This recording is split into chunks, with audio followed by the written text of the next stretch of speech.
सुप्रभात बच्चों। वर्ग षष्ठ एवं सप्तम के बच्चों को शब्द विचार पढ़ाया जा रहा था।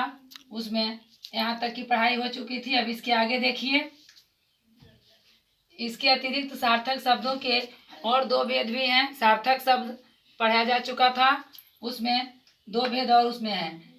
वाक्यांशों के लिए एक शब्द है और श्रुति संभिन्नार्थक शब्द है।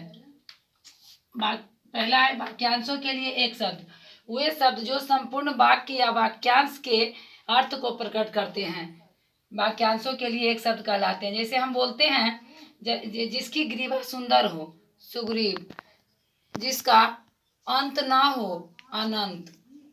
जो देखने में अति सुंदर हो तो क्या उसको देखने में प्रिय लगता हो, प्रियदर्शी। इस तरह से बहुत सारे अनेक शब्दों के लिए एक शब्द है। यानी वाक्यांश, लंबे लंबे जो वाक्य रहते हैं उसका सिर्फ एक शब्द में पूरी लाइन। जो कभी नहीं मरे अमर, जो कभी नहीं बूढ़ा हो अजर। तो इस तरह से शब्द है, उसका सिर्फ एक ही शब्द उसके अर्थ को प्रकट कर देता है। अब दूसरा है श्रुति संभिन्नार्थक शब्द। श्रुति संभिन्नार्थक शब्द का मतलब हुआ,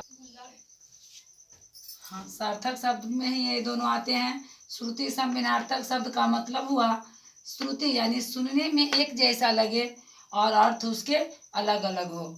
यानी लिखने में हर्षे दीर्घे हर्षो दीर्घो जो होता है, लिखने में जो परिवर्तन इसमें आता है उसी से ये शब्द का अर्थ अलग हो जाता है। जो शब्द सुनने में एक जैसे लगते हैं परंतु उनके अर्थ भिन्न होते हैं यानी अलग होते हैं, वे श्रुति संभिन्नार्थक शब्द कहलाते हैं। जैसे अली भौरा, अली सकी। सीता आते हैं दंती स में हर्षिकार। सीता मतलब होता है चीनी, सीता ये हो गया चीनी इसका अर्थ।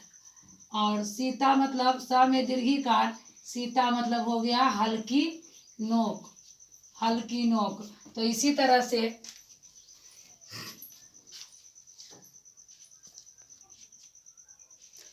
हाँ, तो श्रुति संभिन्नार्थक शब्द की पहचान उसके उचित उच्चारण और शुद्ध वर्तनी से होता है। वर्तनी यही जो लिखने की शैली, हर्षई दीर्घई, इसी सब से हम पहचानते हैं। देखिए ये हो गया, ये अर्थ के आधार पर। अब आ जाइए चौथा प्रयोग के आधार पर। प्रयोग या व्याकरण के आधार पर शब्द के दो भेद हैं। शब्द के दो भेद आप लोग को पहले भी पढ़ाया जा चुका है, विकारी और अविकारी। विकारी अविकारी। विकारी पहले जानेंगे, विकारी किससे कहते हैं। तो सबसे पहले आप लोग को पहले भी बता दिया गया था कि शब्द के या पद के दो भेद हैं। शब्द को 8 भागों में बांटा गया है। जिस तरह से parts of speech, noun, pronoun, उसी तरह से ये 8, ये 9 है। एक निपात भी इसमें बढ़ गया है, तो ये 9 प्रकार के हैं। 9 प्रकार के हैं। तो विकारी शब्द में 4 आते हैं। विकारी शब्द वे हैं जिनमें लिंग, वचन, काल, वाच्य या विभक्ति के कारण विकार या परिवर्तन होता है।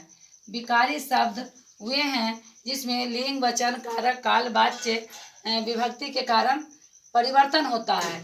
जैसे देखिए लड़का, तो लड़का को लड़के भी कर सकते हैं, इसका वचन बदल गया। लड़का के लड़की हो गया तो लिंग बदल गया। जाना है तो जाएगा, तो ये काल बदल गया। अब देखिए विकारी शब्द के कितने भेद हैं। तो विकारी शब्द 4 प्रकार के होते हैं। संज्ञा, सर्वनाम, विशेषण, क्रिया। संज्ञा बच्चा, बच्चे, बच्चों। सर्वनाम मैं, तुम, आप, तुम्हारा, आपका। विशेषण छोटा, छोटी, छोटे। ये सबका देखिए परिवर्तन हो रहा है। क्रिया तो आना, आएगा, आया, आएगा, मतलब क्रिया भी बदलता है। अब देखिए इधर विकारी शब्द कितने प्रकार के होते हैं, 4 प्रकार के। संज्ञा, सर्वनाम, विशेषण, क्रिया। ये इसका वाक्य में परिवर्तन होता है। और सर्वनाम ये आ जाएगा अविकारी शब्द। तो अविकारी शब्द को अव्यय भी कहते हैं, जिसमें अव्यय यानी कोई व्यय, घटे बढ़े कुछ नहीं। अव्यय का मतलब होता है न घटे न बढ़े, अपने मूल रूप में रहता है। वे शब्द जो अपने मूल रूप में ही वाक्यों में प्रयुक्त होते हैं एवं जिनमें लिंग, वचन, काल, वाच्य, विभक्ति के कारण कोई परिवर्तन नहीं होता। इसमें कोई परिवर्तन, कोई विकार उत्पन्न नहीं होता है। जैसे वो रहता है मूल रूप में ही रहता है। इसे अव्यय भी कहा जाता है, आपको पहले ही बता चुके हैं। अब विकारी शब्दों को कितने भागों में बांटा गया है? तो अविकारी शब्दों को 5 भागों में बांटा गया है। कौन कौन? क्रिया विशेषण, संबंध बोधक, समुच्चय बोधक, विस्मयादि बोधक और निपात। तो क्रिया विशेषण की परिभाषा आप जानते हैं। क्रिया की विशेषता संबंध सूचित, ये संबंध बोधक संबंध की सूचित कराता है। समुच्चय बोधक जो जोड़ता है वाक्य और वाक्यांशों को। विस्मयादि बोधक हर्ष सूचक, विस्मय सूचक, घृणा सूचक जो ये बोध कराता है, विस्मय ये भाव का बोध कराता है। निपात में है कि जो ज्यादा, यह बुक मेरा ही है, जिस पर ज्यादा जोर पड़ता है उसे निपात कहते हैं।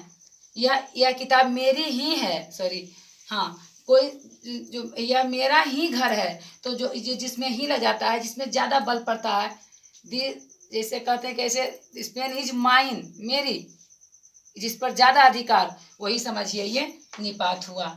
आज तक इतना ही। नहीं, शब्द विचार पूरा खत्म हो गया, इसे याद कर लेंगे। शब्द विचार का हर तरह से चारों प्रकार यहाँ परिभाषा लिखाया जा चुका है। इसे फिर कॉपी में नोट कर लेंगे और परिभाषा याद करेंगे। हम मिलेंगे तो टोटल सुनेंगे। ये मेरी ड्यूटी